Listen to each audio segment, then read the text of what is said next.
packed. I think tomorrow's demos that mark 2 weeks are expected to be, really quite big because of this interview. Here's a man that describes how he was blindfolded for 12 days. He said the kidnapping was the crime which we are fighting. But interestingly enough, he didn't mention Mubarak's name in this interview, and he praised the new Secretary General of the NDP for working to get his release. And he says that he's not a symbol. He's not a symbol of this movement. He's obviously just come out of detention. He's obviously very nervous about his own position now. But there is no doubt that his release will certainly have a huge impact on potentially the momentum of the protests. All right, there we'll leave it. Thanks very much indeed. Al Jazeera reporter in Cairo. We're not naming our correspondents right now because of the security situation in the country at the moment. Now, Iran has been showing off some new military technology. The country's Revolutionary Guard's been test firing a new supersonic ballistic missile on Monday. The military wing of the Guard says this weapon's capable of hitting warships and other targets without being intercepted. Now, Thai and Cambodian troops have clashed for a fourth day along their disputed border and near a 900-year-old temple. Wayne Hay reports. Living near the Thai-Cambodia border can come at a cost. In recent days, an ongoing land dispute has shattered the peace in this otherwise sleepy Thai settlement. The owner of this house told us she managed to evacuate before a Cambodian artillery shell landed at her back door. This was the scene the night before, dozens of Thai shells streaking across the sky towards Cambodia. Despite the aggression from both sides, the Thai Prime Minister called for a peaceful solution, but said his country will continue to defend itself. When there is firing into Thai territory, it's necessary for Thailand to protect its sovereignty. We counter the attack and we return fire only at military targets. However, Cambodian television showed footage of the ancient Preah Vihear temple in the middle of the disputed area, which they allege was damaged by shelling. In Thai territory, the soldiers remain on edge. At checkpoints, supplies are being rushed to the front line. The border villages are now largely deserted. People who have stayed behind say they're ready for more fighting. They've armed themselves and are preparing new bunkers to shelter in. Those who aren't digging in are being catered for in the relative safety of a nearby town. The residents who have fled the fighting have come here to evacuation centres. In this one alone, there are around 9,000 people. Most of them say they're in no mood to go home anytime soon. I will continue to stay here until the fighting stops. Given the tension on the border, these people may be here for some time yet. Wayne Hay, Al Jazeera, Kantaralak, Thailand. Now, emergency warnings have been issued in areas of Western Australia as bushfires continue to spread.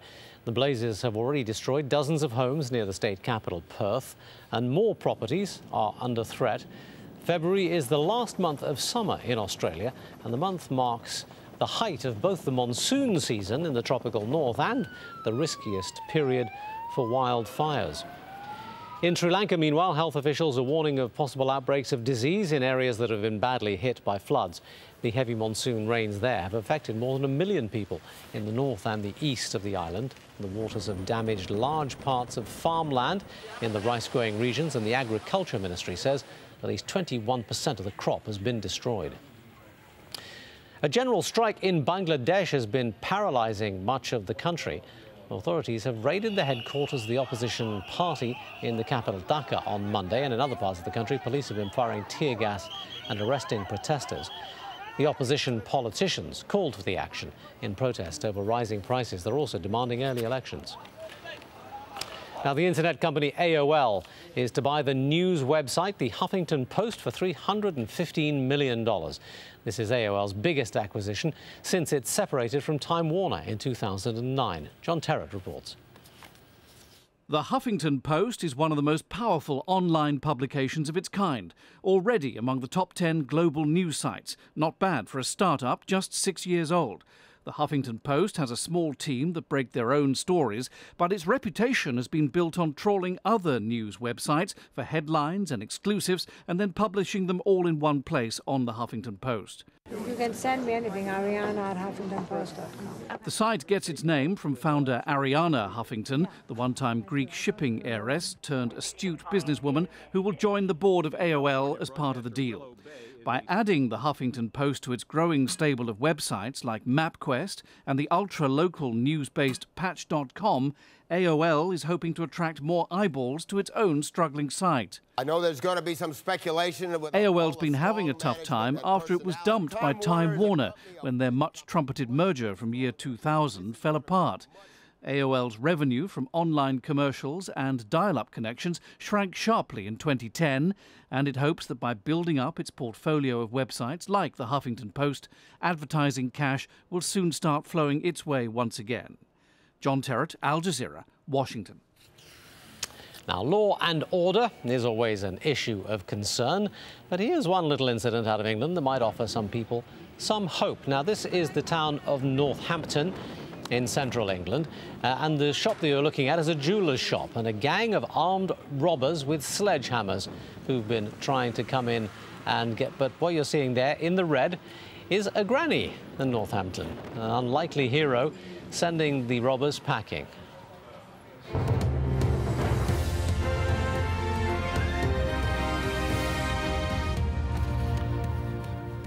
This is Al Jazeera, and these are the stories making headlines. In Egypt, there have been calls for another mass protest on Tuesday.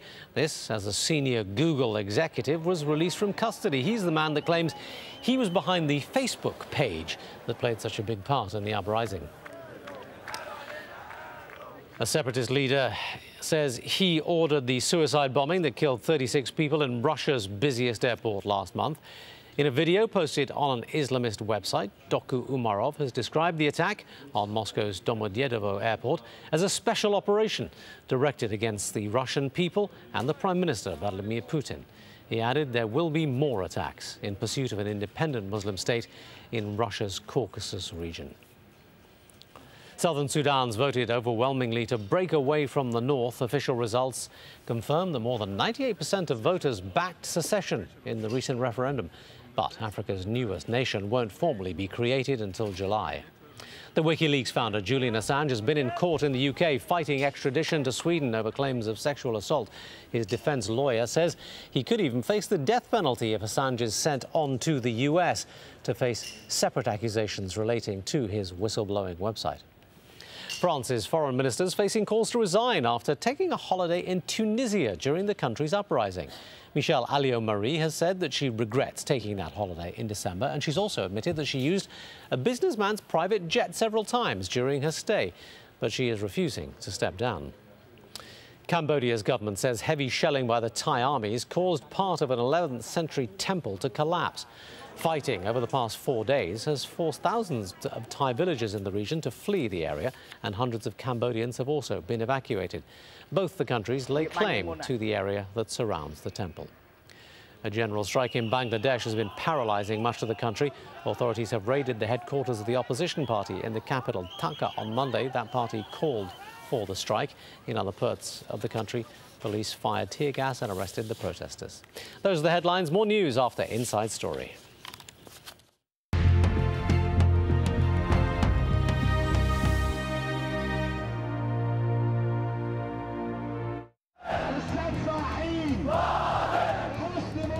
It's been nearly 2 weeks and the protesters in Egypt are still calling for the president to leave. One of the main reasons they are angry, money and corruption. Many Egyptians feel the only ones benefiting from the country's wealth are businessmen with ties to the ruling National Democratic Party. How did Egypt become so corrupt, and what can a new government really do about it? This is Inside Story.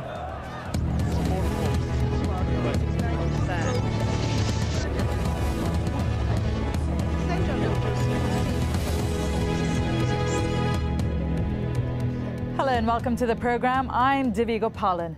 Since the protests began against Mubarak's regime, reports about the wealth of Mubarak, his family and the people close to him have started to emerge. They paint a picture of a state where wealth fuels political power and political power buys wealth. According to some reports, Mubarak himself has an estimated net worth of $40 to $70 billion. Paul Brennan has the details. Gamal Mubarak's exclusive London address on a street where the houses cost more than $8 million each. As one of the few known examples of the Mubarak family wealth, this property has been the focus of protesters' anger. But this impressive home is undoubtedly just a hint at the enormous wealth that the Mubarak family and their associates